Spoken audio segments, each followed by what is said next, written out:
Bunny, are you alright?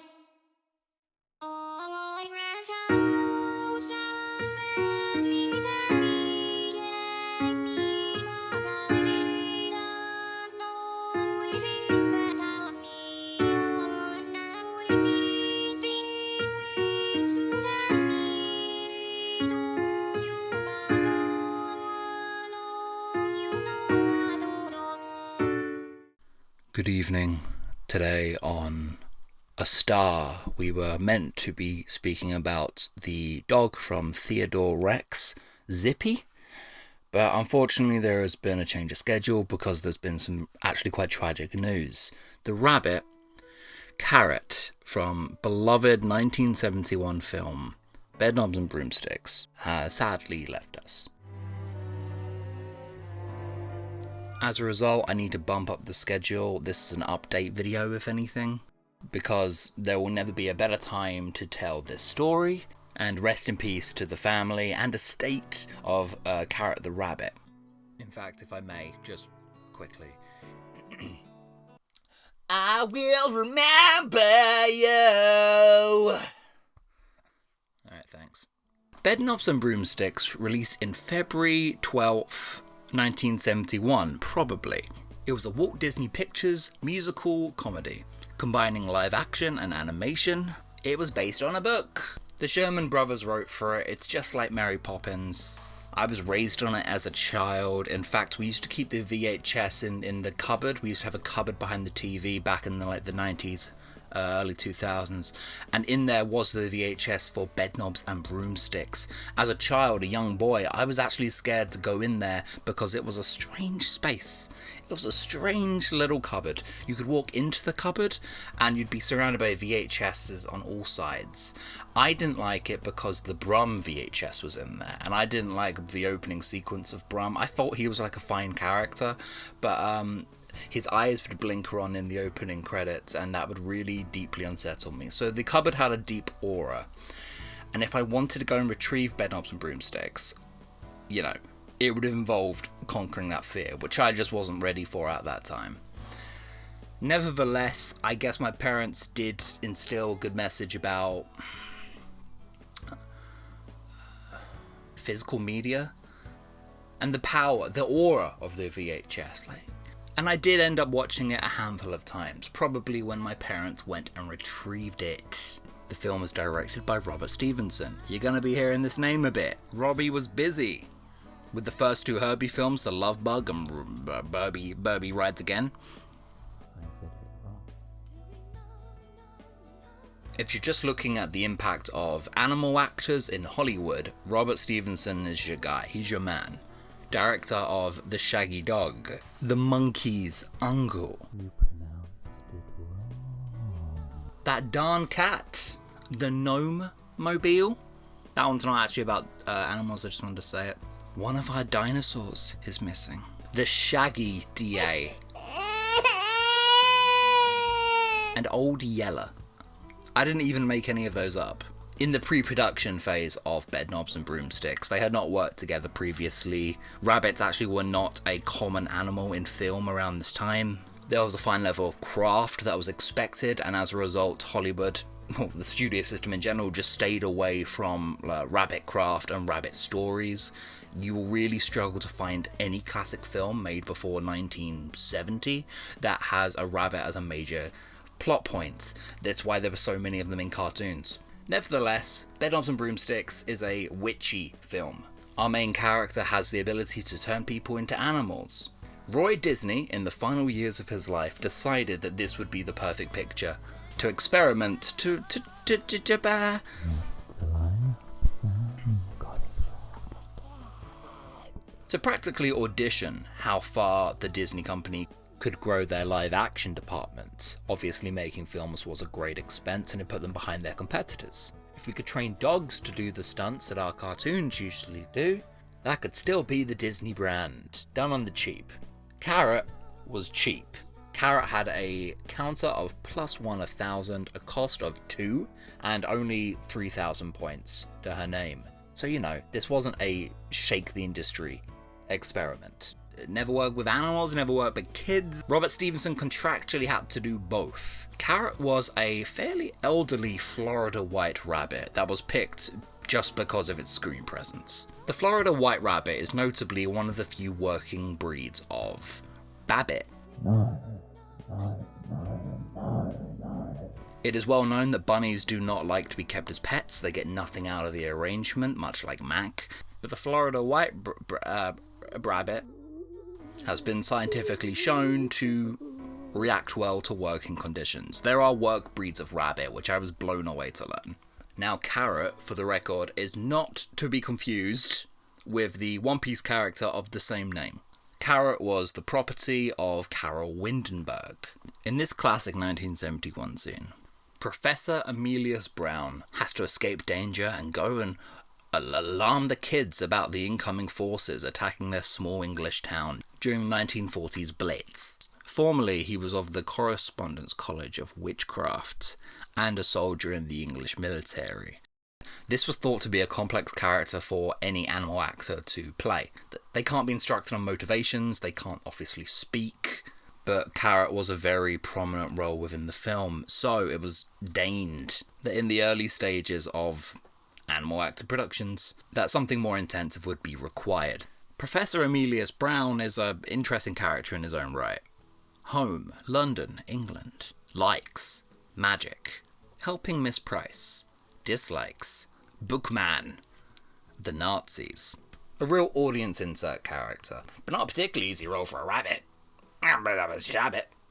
To counteract this, Carrot would get put through a process known as dream finding.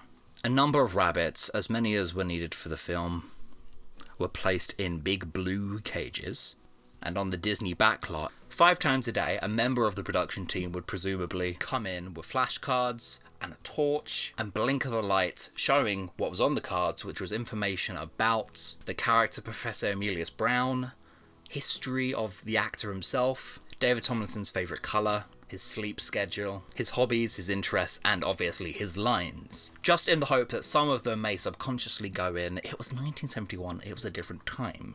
And lo and behold, in the end credits, when you would usually see that legal line of no animals were harmed in the making of this film, there is actually a little comedy slanted question mark, because legally they could not assert that claim.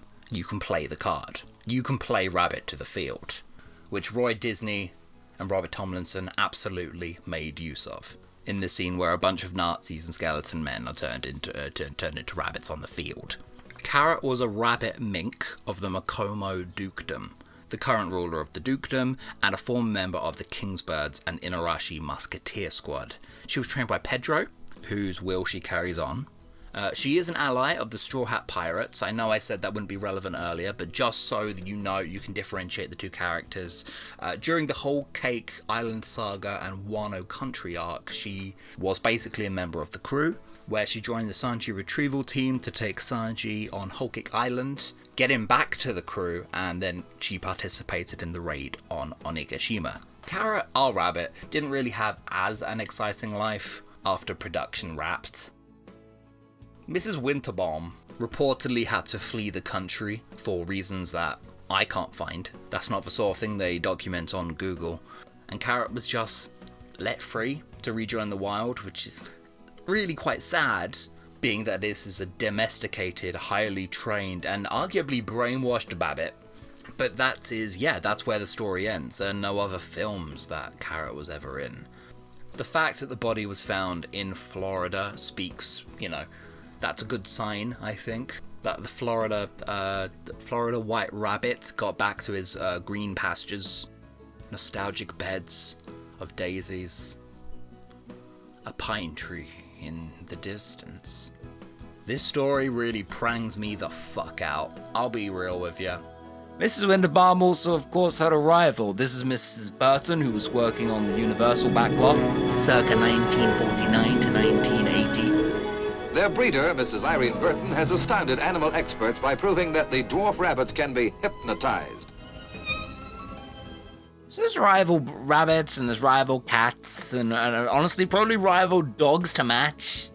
And worrily, there's just no documentation. These things were not written down. We don't know what they went on to do. Thank you to the Winterbaum Foundation for that clip there, one of a few leads I could find through Ancestry.com.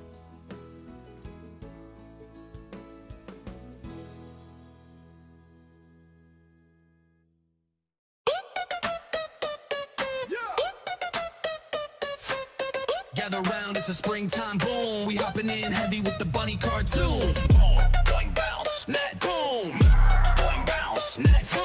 The animal actor craze of the early 1970s, it didn't go anywhere. It seemingly had no effect on the industry, other than, I guess, the career of Robert Stevenson himself, whose filmography, as explored earlier, will go on to reflect this, but never again worked with Carrot. This is just circumstantial. And just thinking of that rabbit and its contribution to film, and how it'll have more of a contribution to, honestly, the arts than I ever will, it puts things into perspective for me. And it also really makes me want to play the One Piece card game. Two Legends was the OP08 booster, and this has a big focus on the animal archetype. So today we're hopefully going to open some cards, and we'll make a deck that would make Carrot proud. Oh me, oh my. So these go retail value for a pretty penny, but it's all worth it, because let's just say the goods are here. In my head, it only makes sense that we open the Two Legends set today, because it introduces the new leader, Carrots. So yeah, it all makes sense. It's difficult having to play this card and build this deck and explain to people, no, it's not like that. It's not like that. The rabbit girl with breasts, with mammal, she's a mammal. It's a tough conversation to have. People really got to give me the benefit of the doubt that I'm not like that. I don't get attracted to anthropomorphic creatures, and it's got a really good ability. If you have a minx type character, see, now that's different from animal type. Rest up to one of your opponent's characters with a cost of 5 or less. And this deck, as you can see, has a lot of mink representation. This is BB, so that's cool. Lots of fun characters in this. Garfield is here, but that's enough joking. I hope that we open lots of Peckhams today, and we get a lot of support, that's a giant elephant, for our minx deck, so that we can really carry on Carrot's legacy in the way that, I think she would be proud. Let's go for our first set. In each of these you get 12 cards and 1 super rare. Right, this is what it's all for. Beginning with Biscuit Warrior. Okay, that's great. I'm gonna hope for a lot of these, because you can have as many of this guy in a deck as you want. Following up with Viscount Hyoko, that's Chicken Man. Mink, our first mink of the pack is the Lion Musketeer Shishilan. Chicken Man. Oh, hello. People's dreams don't ever end. Garfield. Amazing. Then we've got Sheep's Head, Charlotte Brûlée, Dr. Kureha, and Wiper. Pack number 2. First we have Esper. I haven't read this arc. I don't know who Esper is. I don't think there's any proximity to the classic film Bedknobs and Broomsticks. But there's Tristan. We're going to put that card down now. 20 Doctors. Love to see them. Hey guys, how's it going? Oh, you can see a bit of shiny at the back. Okay, don't want to spoil that for myself. Roddy, more minks. Charlotte Smoothie, X-Drake, Candy Maiden, Milky. Yeah, that's, that's an unfortunate name, Milky. We've got Hiking Bear, so that's good. He's a essential member of my crew. Burnblade, page 1. That is a nice shiny. And Mummy.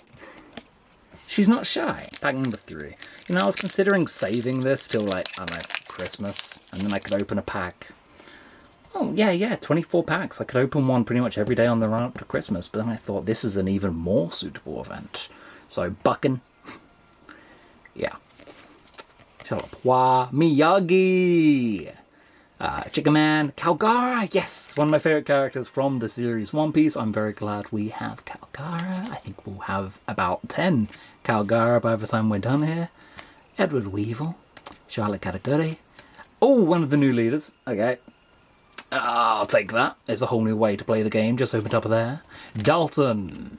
As seen in the Netflix live-action series One Piece. And Electrical Luna. So this is good because this is a Carrot's signature attack. There's no magic or spells involved in this. That's just witnessed in Bedknobs and Broomsticks. But Carrot has an electrical ability. And lots of people were surprised, actually. This character did not become a permanent member of the crew. I think she was a bit thin. I think there's not much to Carrot. And there's already too many people in the main cast. Not to mention, there's so many characters that could also fill that role. Mont Blanc Cricket. Moby Dick. Chess. Biscuit Warrior. Bring it in. Mario Onion Bear. That's the name? Bring it in! Peckham's rep. What we like to see. Not excited about this card. Not excited about Noncelot. Phoenix Brand. Eshark Jozu. Good card. Bad art. And King. Yes, so true. King. I haven't looked into the ultra legendaries and super rares of this set, but there is always a chance when you're opening mass like this that you could open into something really big and valuable. So it's important you don't manhandle the cards, Sam. I would never do such a thing. Oh, sorry, it slipped. Who is this? Who could it be?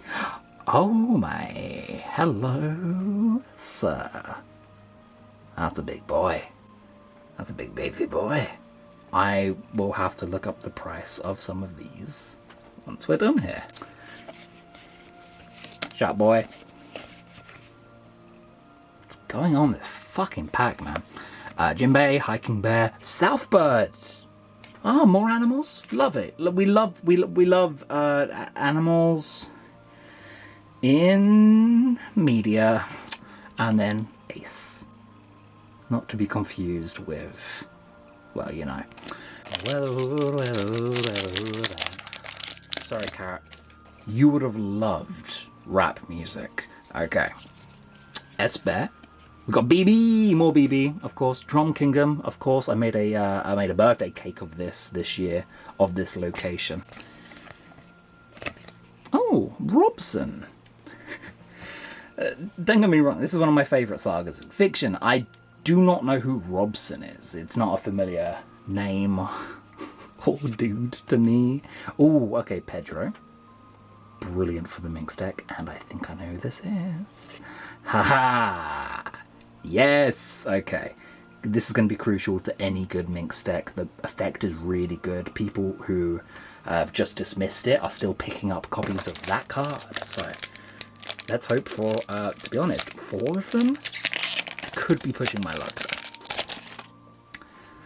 Do you know that, like, rabbits are actually very anxious creatures? It's amazing that any of them could be put to film, considering how skittish and upset they are. They are upset to be around us. Walpole and Conquest of the Sea, which I will... yeah, I'll never use that. Cracker! Yes! Okay, so Charlotte Cracker is my new man crush. I absolutely adore this fella. He's got it all going on. His power is biscuits, and he can make biscuits happen. This is a naked man. Very funny, like, without context. I can't imagine what's going through your head. Got you. Ah, of course, this is what the minks say when they want to nuzzle and kiss you. But I promise, yet again, must stress, not a sex thing. We've got Kingdu. We've got Leader Carrot. Of course, you only need one of these, so if anybody wants a Leader Carrot, hit me up. I'll go on Card Market and look up the value. But I don't intend on making bank today. I don't think this is a very valuable set. It's just for guys like me who want Charlotte Prospero, the Candyman, and 20 Doctors. Calgara, Boob Lady. Another Boob Lady. You gotta be more specific. It's one piece here. Milky, Charlotte Pudding. Okay. A nice shiny. And another Kato. I'm seeing a theme. I am seeing a theme. Charlotte Cracker. Bucking. Okay, we're starting to see a lot of familiar faces here. This is the problem with opening boosters. And this is the point where if I was in store, I would have already given up. I would have stopped buying because... Oh, new cards. But nobody buys a big box unless they're big and serious about the whole endeavour. I'm very happy about this. He's also one of my favourite characters from the series. I am starting to worry and fear for Carrot. I feel like maybe we're getting away from what really matters with this video and what we really set out to do here. And listen, I like to get distracted like anyone, especially when Charlotte Oven is around. This, oh, Dogman. Dogman, yes please. This one leads us to Edward Newgates. That is sick. That is a super rare. Okay, so we've got to be ready. We've got to be, that was a secret rare. We got to be secretive with it. Alright, don't tell anyone that we opened that. I think that's one of the box cards as well. I just don't really give a shit because it's not the little rabbit lady. Munch Munch Mutation. It's a good series, One Piece. Oh, here he is. We've got him in English. This is his normal arts. He's very pretty and very lovely. And very handsome, may I add. Thank you for loving me. One of the actual heartbreaker moments of One Piece. I thought it would have no effect on me and I was dead wrong. And Wanda of the Minx. What is... It's upsetting, is what it is. Would I ever consider gravitating entirely towards a One Piece card game based channel? No. But the idea has occurred to me. There's the fucking goat. Call that chopper, call it a mad, mad city. As Snoop Dogg would say. Holy shit, let's go. Not playable with the Minx, but he's got an amazing ability where you look at 5 cards from the top of your deck and play 1 animal type with 4,000 power or less. So it's not going to be like super useful in most situations, but I know a couple cards that fit into that mold that could really change the game and be annoying, especially when they all have on-play abilities. Mwah. Anyway, it's always good to have like mid-battle searches. I've been playing a lot of this game lately. That's the Labon. I have a figure of him, and yeah, I forgot they were called Labon. We've got Atmos. We've got Charlotte Pudding, another one of the leaders of this set. I just finished this arc and was a big fan of Charlotte Pudding. She could easily been brought along with the Straw Hat Pirates. But the ability I'm not as committed to. We've got Shakuyaku. That's they're just making these names up at this point. And we've got S-Hawk. Ah, and a commemorative Don card. Okay, I was trying to wonder where the Don cards were. Alright, we're going to make the big money with this one. The real cash is coming in. At the back here, there is a card worth £500. I know this to be true. Not quite. Not this time. Okay, okay. Hiker Bear, thank you for being with us. Pedro. Now that is... that's the same card we've opened previously. This is not a new card to me, but this is the alt arts. Every rare comes with an alternate art, and let's just say sometimes the art is much, much worse. But they're worth a lot of money, and they're very rare. Now, we're wrapping up here. We're down to the final few sets. I know how time flies. And, yeah... There he is. Okay, sorry. The reason why I mass bought this set is because I knew it had a lot of leaders and it covers a lot of things from the One Piece series I'm huge on. And I wanted... to build.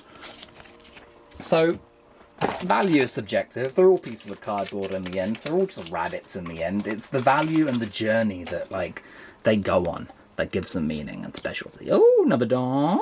Another dawn. Anything else special here? I'm going to guess no. More of the same. I opened Charlotte Cracker and those endorphins rushed straight to me. Should I go see 20 doctors? Absolutely. If you include 4 of this, you actually will have 80 doctors in your deck. And that's not even to mention Tony Chopper, who is a doctor as well. There's really a lot of potential you can do in the doctor archetype, which isn't a thing. Wander again, and the Earth will not lose. On to the final pack. I need this to be special. I need this to really be the catharsis for me. I'm an anxious man. I'm an anxious man with disgusting hands. Okay. Final pack. Hamlet. Classic. Speed Jill. We've got Mushuru. Charlotte Cracker, thank you. Sweet Pea. People's dreams don't ever end. Burn Bazooka. Southbird. Charlotte Brûlée, all the essentials. Carrot coming through for me at the final hour. This card is useless to me. We have Pedro. And last of all, last card, Electrical Luna, once again. So, yeah, lots of these are going in the mixed deck, suffice to say. And I'm pretty sure if I just held back, I could have found these in the local game store anyway. People are so nice in the One Piece fandom, they just leave their bulk lying around, which sounds disgusting as a phrase, but I promise it's just leaving the cards they don't need around on the tables for other people to peruse. That's very, very sweet of them. And as nice as all these packs were, we didn't get anything even close to this Inuarashi Dogman. If we are learning anything from this experience, it's, patron the arts? yeah, that's it.